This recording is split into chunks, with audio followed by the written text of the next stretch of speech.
सकिँदैन खोला नाला तर्न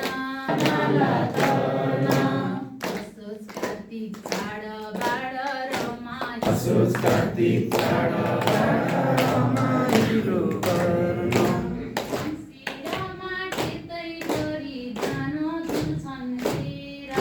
मङ्सिरमा टेक्दै गरी जान तुल्छन् फेर समाज सदाभन्दा